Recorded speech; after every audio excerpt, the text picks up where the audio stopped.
Sagado, aprovechemos la oportunidad para reencontrarnos contigo.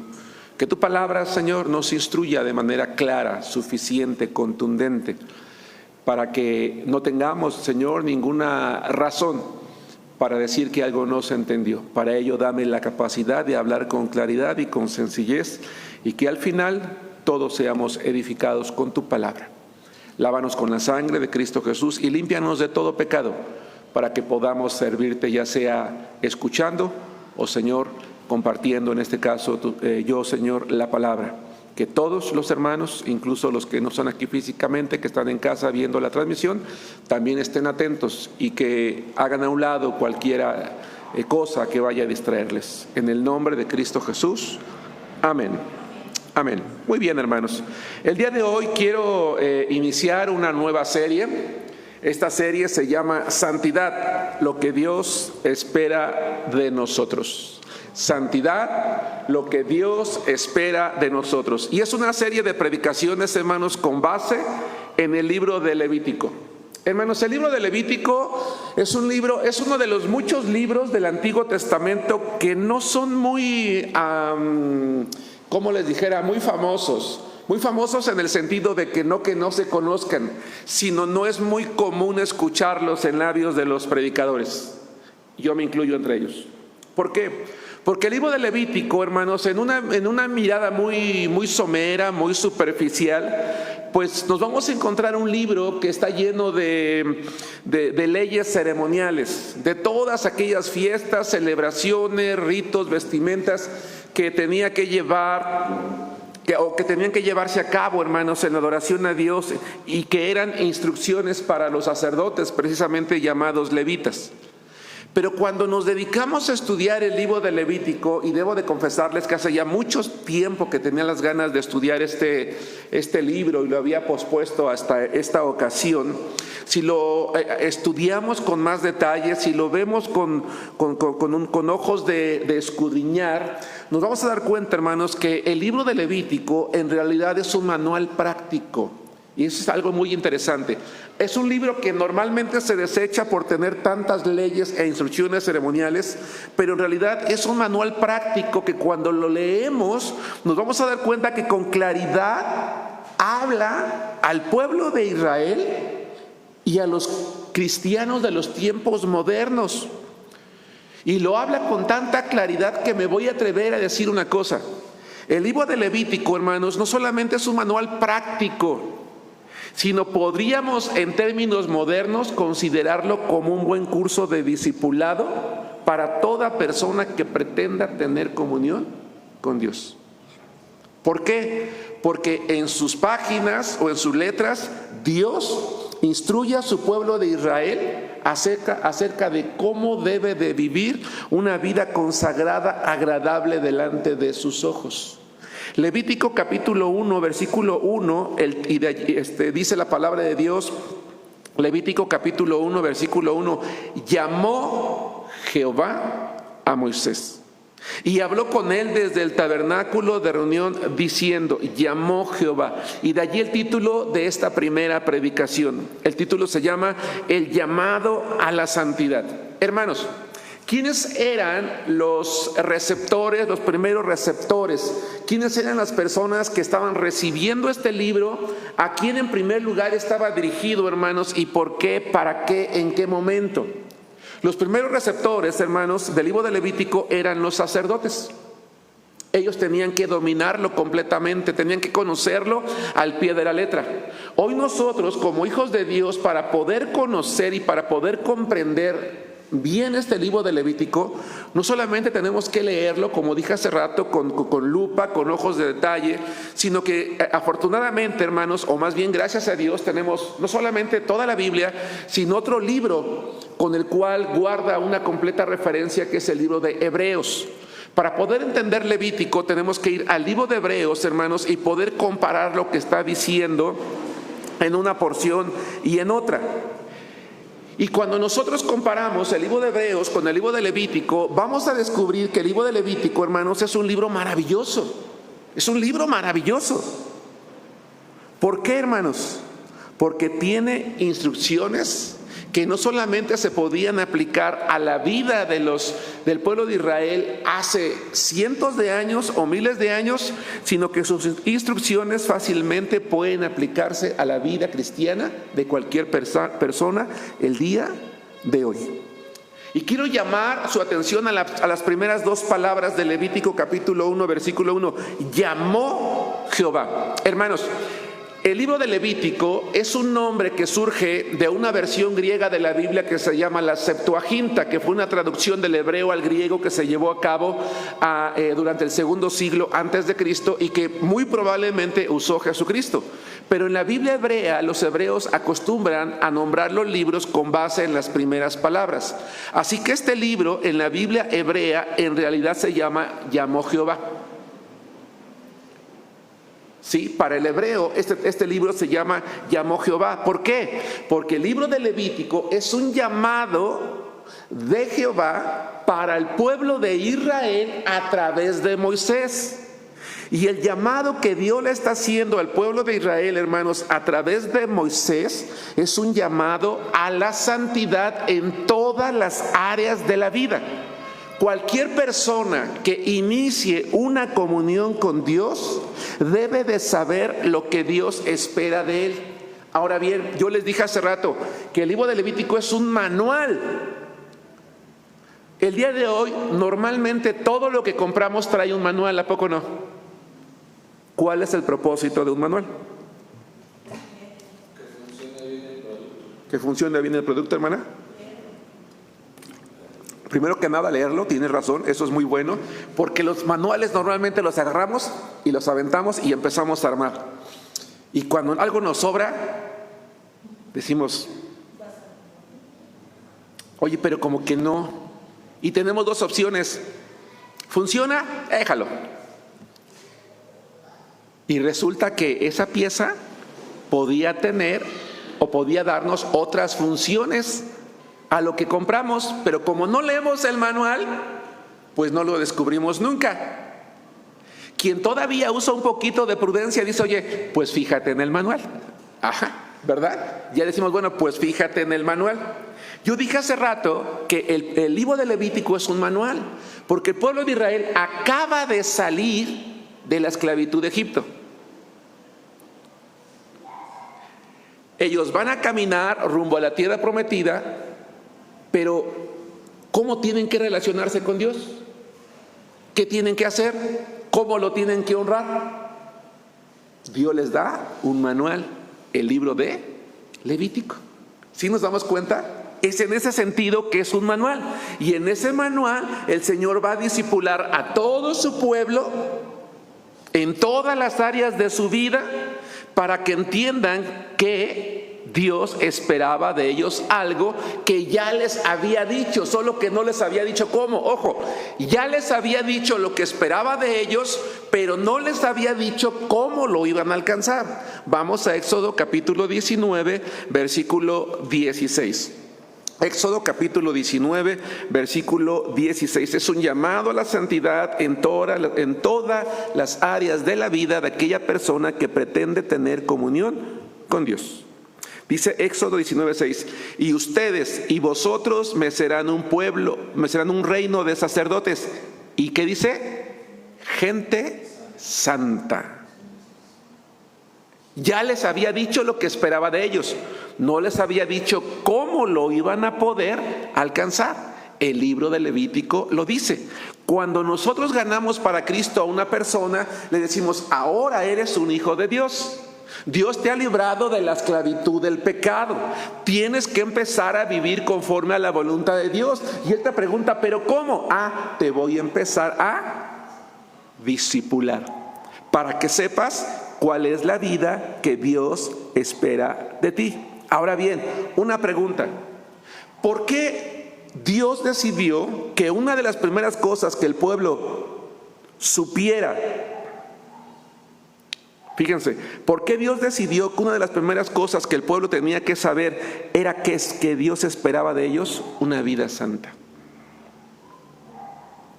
¿Por qué lo primero que Dios quiso que el pueblo supiera que cualquier persona que inicia una comunión con Él tenía que tener una vida santa?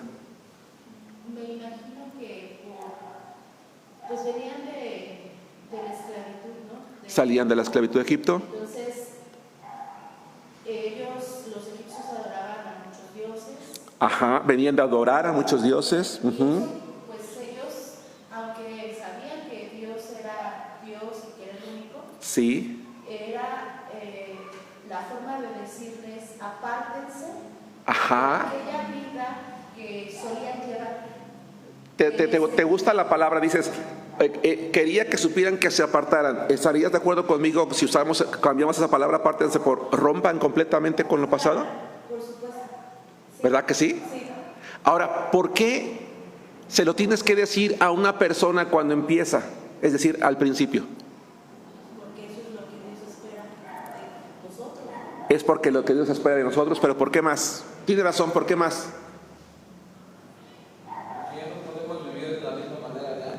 Porque ya no podemos vivir de la misma manera de antes. Porque cuando a alguien no les dice las cosas desde un principio, después es más difícil. Te vas a decir, oye, ¿y por qué eso no me lo dijiste desde el principio? ¿Por qué no me dijiste que Dios me exigía tanto? ¿Por qué hasta ahorita? Y Dios quiere que toda persona que se empiece a relacionar con Él, desde el principio sepa lo que Dios espera del Señor. Él nos llamó, Dios nos ha llamado y nos está llamando a cada uno de nosotros como sus hijos, hermanos, no a una comunión cualquiera, no a una relación superficial, no.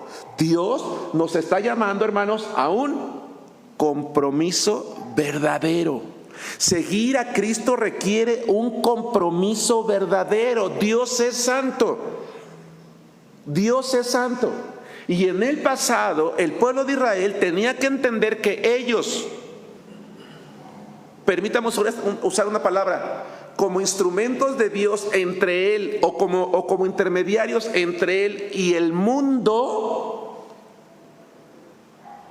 ellos tenían que reflejar la dignidad de aquel a quien representaban.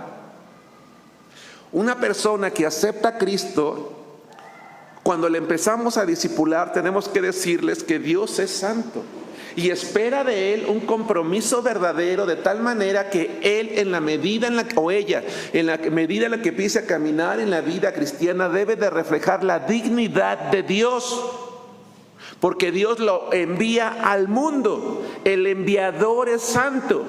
Entonces los que somos enviados tenemos que ser santos. Vamos a 1 Pedro capítulo 1, versículos 15 y 16. Si el enviador era santo, los enviados debemos de ser santos también.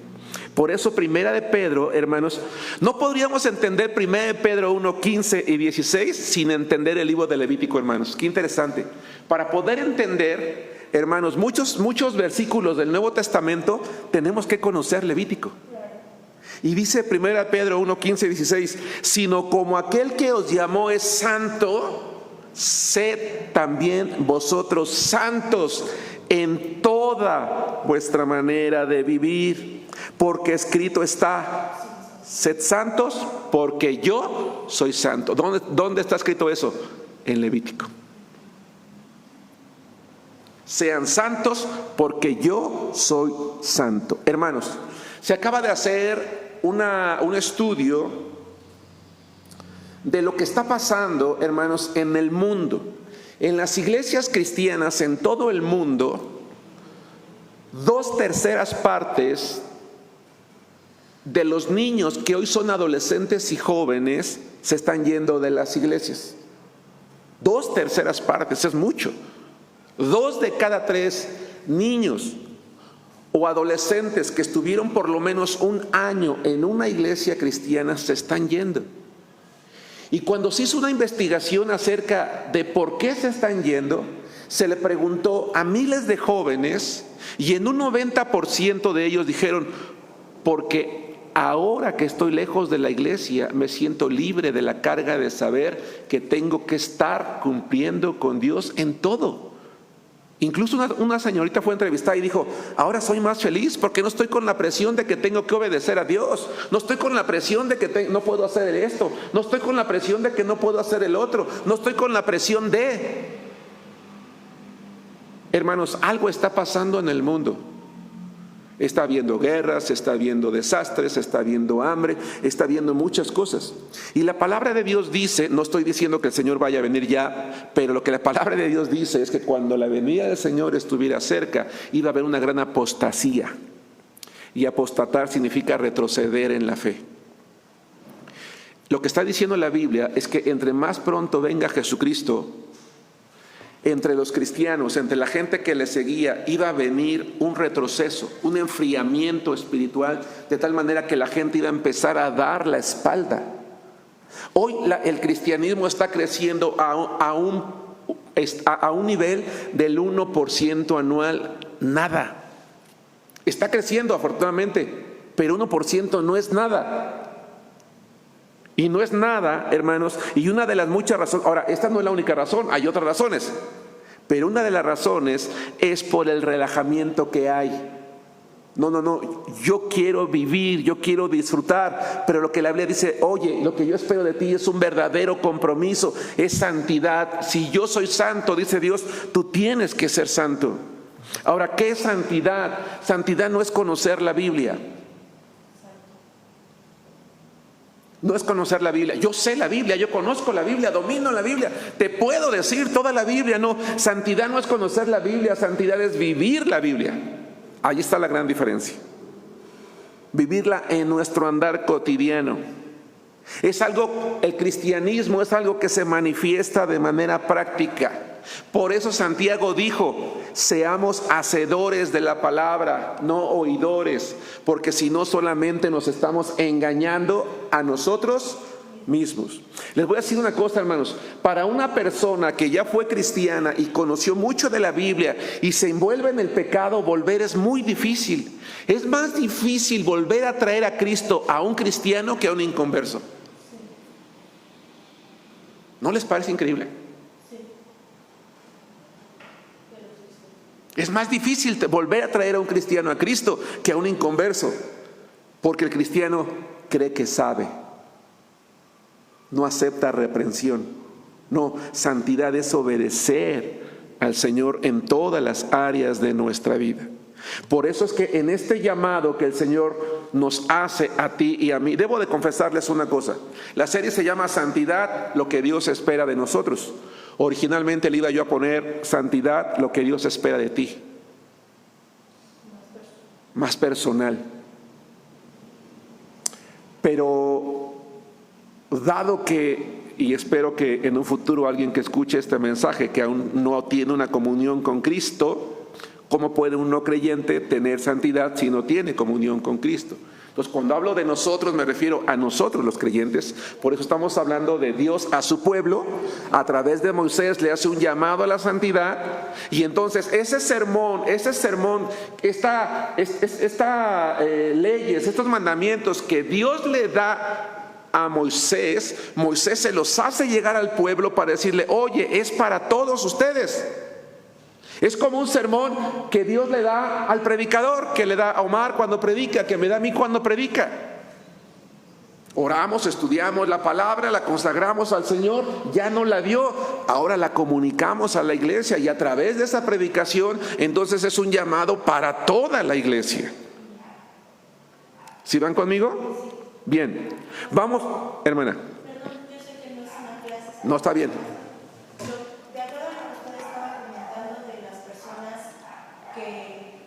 Comentan que se sienten más libres de no sentirse como, pues hasta cierto punto obligadas, ¿no? A vivir una vida santa para Dios. Sí.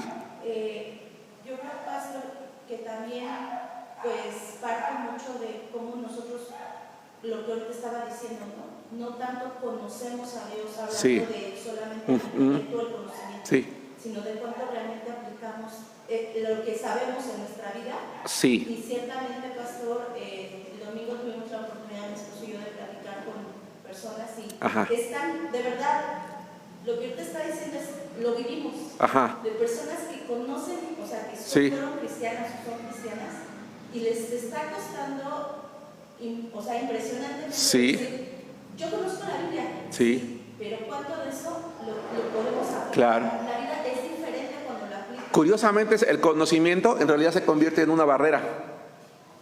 Exactamente. Y eso es increíble. ¿Te das cuenta? Sí. Termina.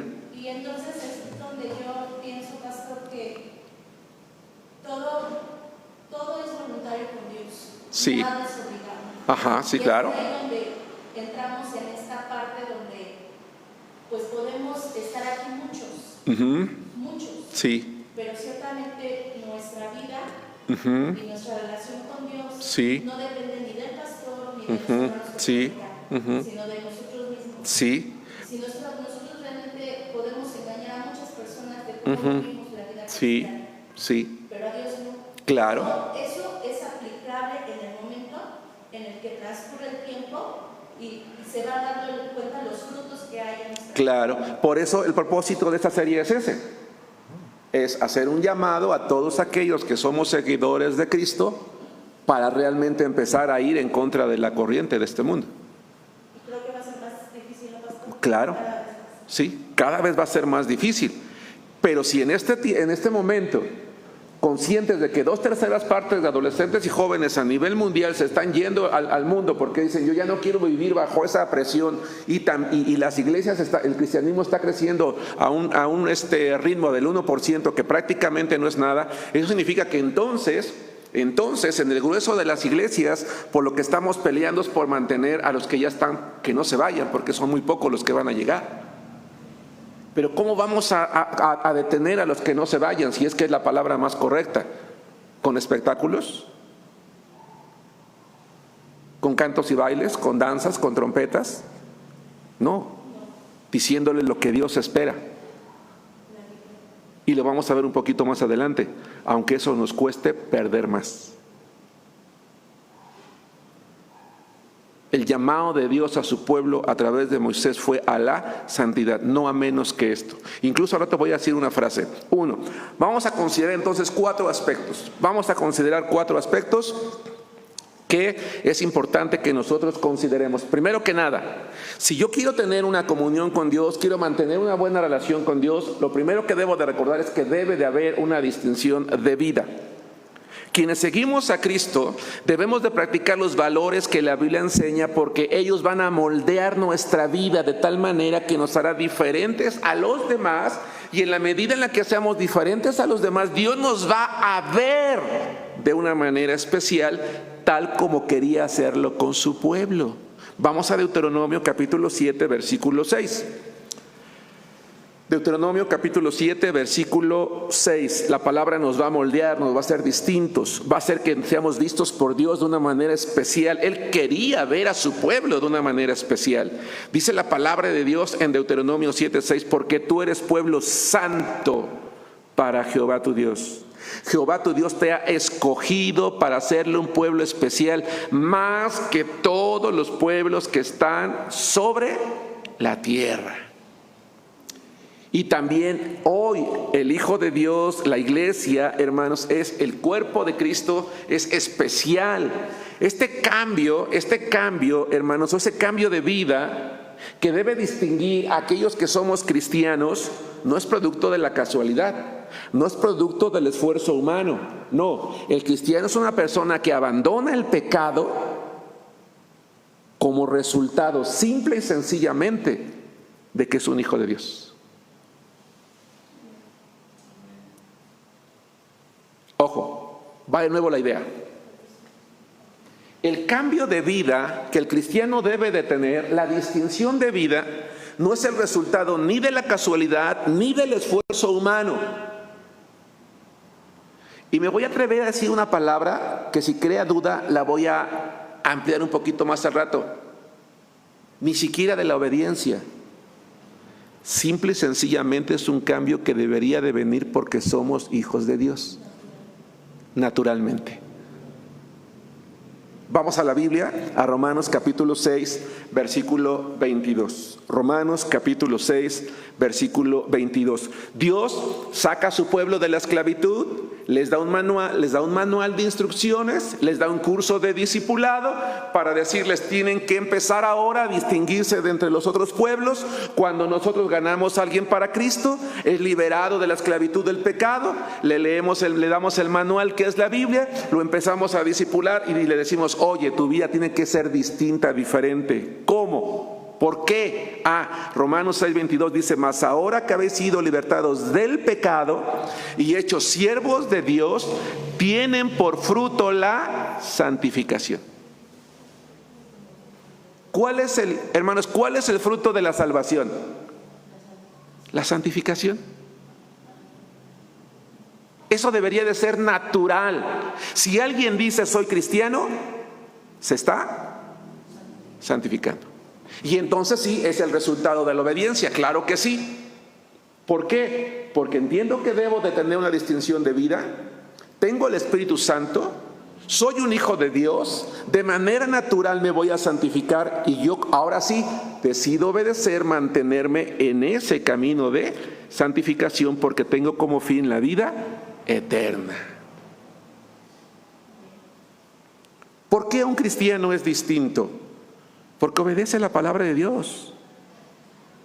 Ello no significa que no convive con el mundo, con la familia, con los amigos, sino que no participa del pecado y se esfuerza ahora a predicarle al mundo el Evangelio de Cristo. 2, segunda idea. La primera fue, debe de haber una consagración, debe de haber una distinción de vida. 2, debe de haber una consagración total. Pregunta, hermanos, y espero respuestas. Imaginemos que aquí nadie tiene una relación sentimental con nadie. ¿Ok? Vas a empezar una relación. Las chicas con los chicos, los chicos con las chicas. Y esta persona te dice, hermana, o esta persona te dice, hermano, yo quiero empezar una relación contigo. Te amaré, pero solo un poco. Y no me comprometo a darte lo mejor de mí. Pregunta, ¿te relacionarías con esa persona? Claro que no. De entrada me está diciendo que sí me va a amar, pero un poco, y que yo no puedo esperar lo mejor de ella. Nadie se relacionaría con alguien así, ¿cierto? ¿Qué creen? ¿Dios? Tampoco. Pero muchos cristianos creemos que sí. Dios, quiero tener una relación contigo. Te voy a amar un poquito y no te prometo dar lo mejor de mí. No. Por eso muchas veces habemos cristianos, quiero usar palabras que no suenen irrespetuosas, que nos estancamos y nos justificamos diciendo, es que Dios me entiende, Dios me acepta así como soy. Y en esa idea de Dios me acepta así como soy, es que en las iglesias, ya hay iglesias, yo soy homosexual, Dios me acepta como soy. Yo soy grosero, Dios me acepta como soy. Yo soy parrandero, porque Dios me acepta como soy. Yo soy irresponsable, Dios me acepta como soy. Soy flojo, Dios me acepta como soy. Soy esto, Dios me acepta como soy. ¿Quién le dijo? ¿Quién le dijo eso? Porque lo que la Biblia dice es que a lo que Dios nos llamó es a la santidad en todas las áreas de nuestra vida. Y si tú no aceptarías una relación así, ¿quién te hizo pensar que Dios sí? ¿Qué entonces quiere Dios de nosotros? Vamos a Deuteronomio capítulo 10, versículo 12. No tengamos miedo, hermanos, de vivir la vida cristiana. Ciertamente requiere sacrificios. Lo vamos a ver un poquito más adelante. Pero es eso precisamente lo que nos sirve a nosotros para distinguirnos. Deuteronomio capítulo 10. Llamó Jehová a Moisés. En realidad fue un llamado al pueblo que estaba haciendo a través de Moisés, y la Biblia es un llamado de Dios para nosotros. Deuteronomio 10:12. Ahora pues, Israel, pon tu nombre allí en lugar de Israel. Ahora pues, Germán, ¿qué pide Jehová tu Dios de ti? Sino que temas a Jehová tu Dios, que andes en todos sus caminos y que lo ames y sirvas a Jehová tu Dios. Y aquí está la clave: a medias, un poquito, sin comprometerte, y Él te va a entender. No, dice con todo tu corazón y con toda tu alma. Hermano, hermana, no seamos cristianos que nos quedamos a medias. Y voy a decir una cosa, y espero que se entienda con claridad. Si yo como cristiano no estoy dispuesto a darlo todo, entonces el cristianismo no es para mí.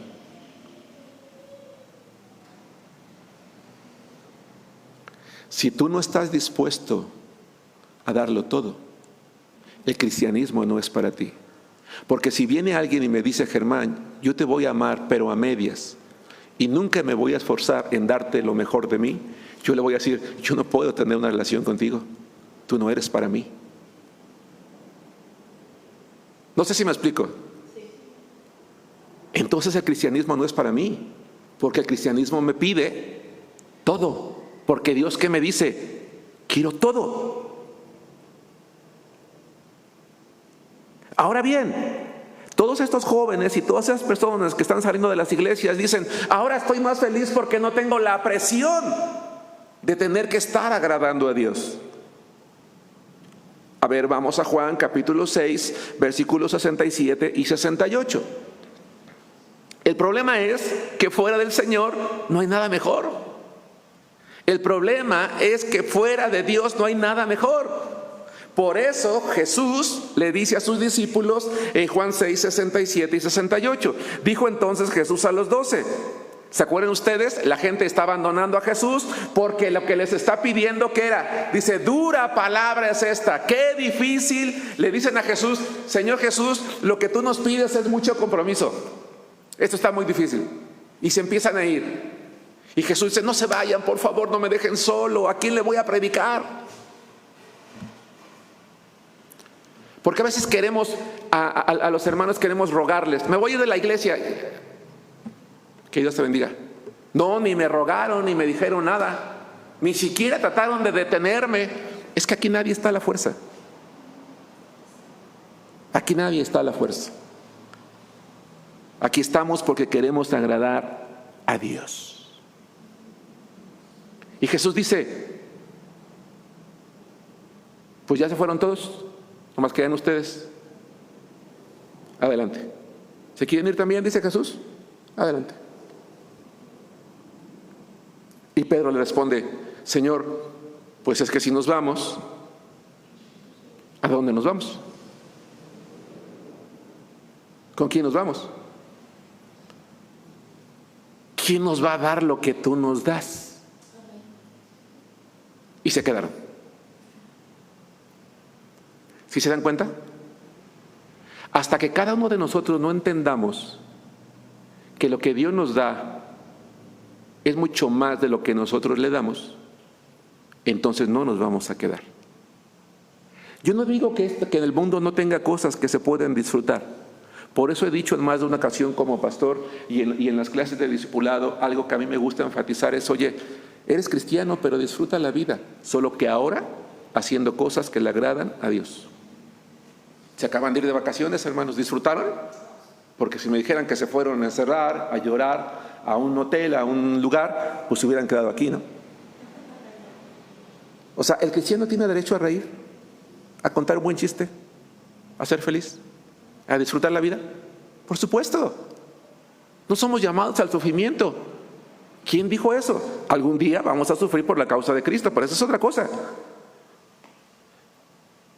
Pero si no disfrutamos la vida, entonces se convierte en una carga.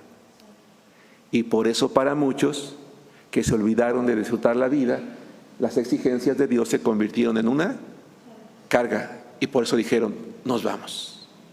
No, ciertamente el Señor dice que debe de haber una consagración total, pero nunca nos ha dicho que no disfrutemos de la vida. 3, debe de haber comunión. Debe de haber comunión. 1 Corintios 1:2. La palabra de Dios dice así, 1 Corintios 1:2. Estamos iniciando hoy una nueva serie. Esta serie se llama Santidad, lo que Dios espera de nosotros. El mensaje de hoy se llama El llamado a la santidad. Y estamos considerando 4 cosas. Debe de haber una distinción de vida. Debe de haber una consagración total. Y la tercera es, debe de haber comunión. 1 Corintios 1:2. A la iglesia de Dios que está en Corinto, a los santificados en Cristo Jesús, llamados a ser santos. Es interesante. La epístola de Pablo a los Corintios. Corinto, una iglesia que estaba de cabeza. De cabeza.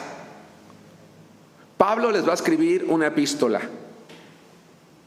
Y las primeras palabras que les escribe es: ustedes son santos.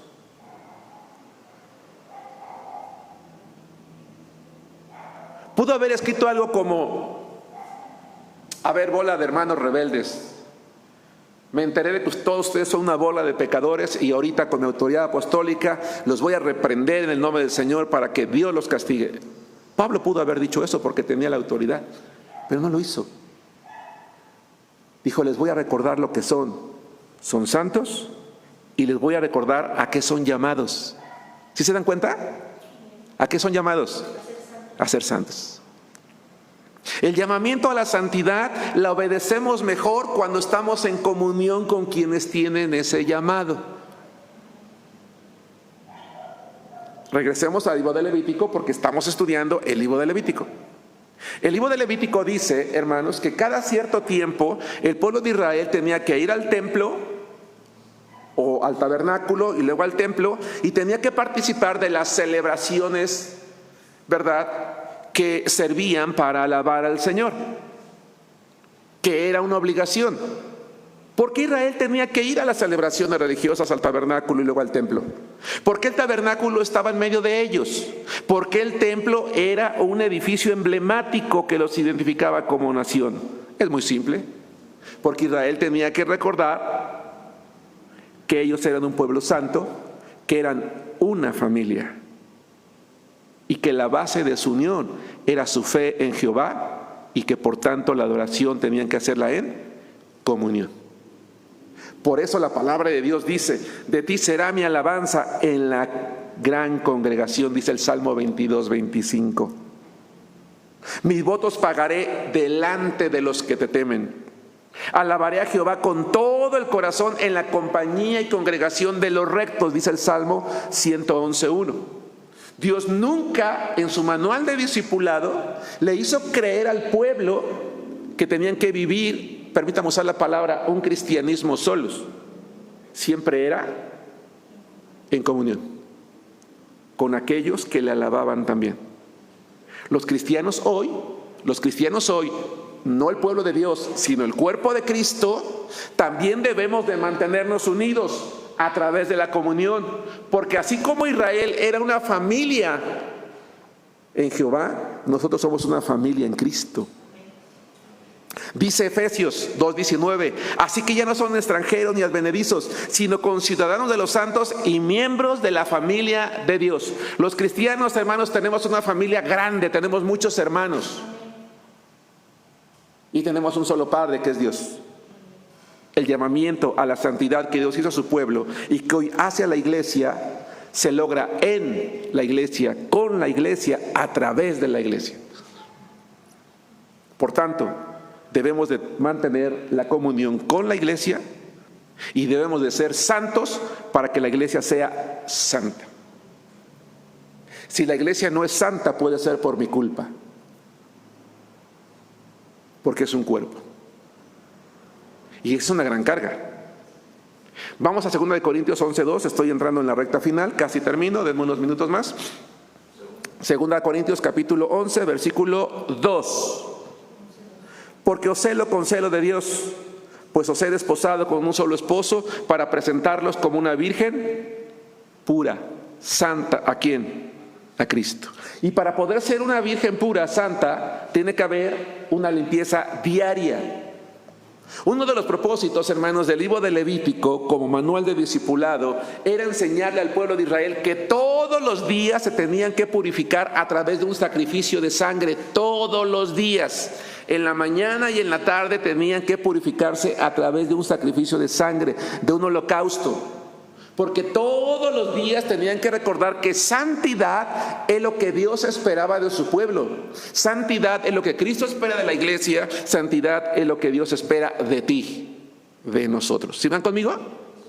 La purificación de la diaria era tan relevante que vamos a Levítico. Vamos a regresar a Levítico. Era tan relevante, hermanos, que a el mismo sumo sacerdote, antes de servir en la casa de Dios,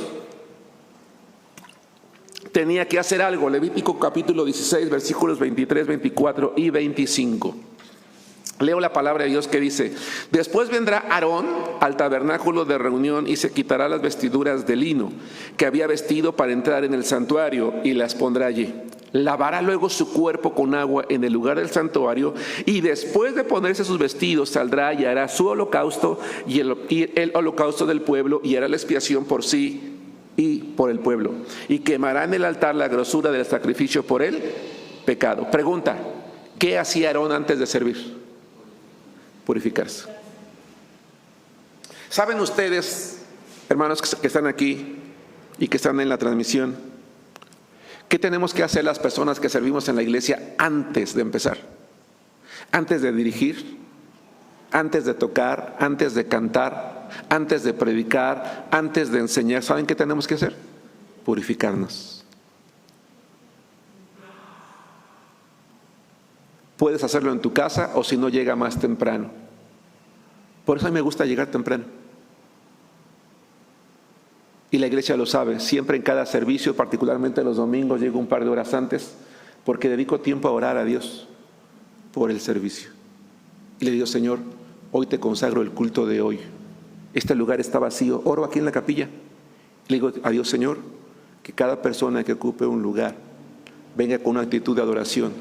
Permíteme estar al frente hoy. Permíteme predicar tu palabra. ¿Sí me explico? Porque de otra manera no podemos acercarnos al Señor si no nos hemos purificado primero, antes de servir. Los cristianos, hermanos, ya hemos sido lavados con la sangre de Cristo en el momento de la salvación. Pero ¿saben ustedes qué hacía el sacerdote? Entraba al tabernáculo, ofrecía el holocausto, caminaba hacia el tabernáculo. Eran unos cuantos pasos, unos pasos sobre la tierra, y llegaba a donde estaba la fuente de agua. Se lavaba las manos y los pies antes de entrar al tabernáculo. ¿Qué se podía ensuciar en 5 o 10 pasos? No mucho. Pero esos pasos que le llevaban hacia la fuente antes de entrar al santuario eran un símbolo del andar diario. Yo no puedo entrar a la presencia de Dios sin antes lavarme primero. Todos los días. Por eso los cristianos todos los días tenemos que hacer algo. 1 Juan 1, 9 y 10 hasta el 2, 1 y 2, y con esto termino. 1, 9 al 2, 2. Los cristianos ya hemos sido lavados por la sangre de Cristo en el momento de la salvación, pero nos contaminamos en nuestro andar diario. Así que debemos de purificarnos todos los días, como lo enseña el apóstol Juan. 1 Juan 1:9. Si confesamos nuestros pecados, Él es fiel y justo para perdonar nuestros pecados y limpiarnos de toda maldad. Si decimos que no hemos pecado, le hacemos a Él mentiroso y su palabra no está en nosotros. Hijitos míos, estas cosas les escribo para que no pequen. Pero entiendo que si alguno peca, abogado tenemos para con el Padre, a Jesucristo, el justo. Todos los días debo preguntarme: Señor, ¿hoy he pecado en contra tuya? Perdóname. Perdóname. Quiero estar limpio, puro delante de tu presencia. Conclusión: ¿de qué manera, hermanos, nos estamos santificando delante de Dios? Porque Él nos ha llamado a la santidad en todas las áreas de nuestra vida. Que Dios les bendiga.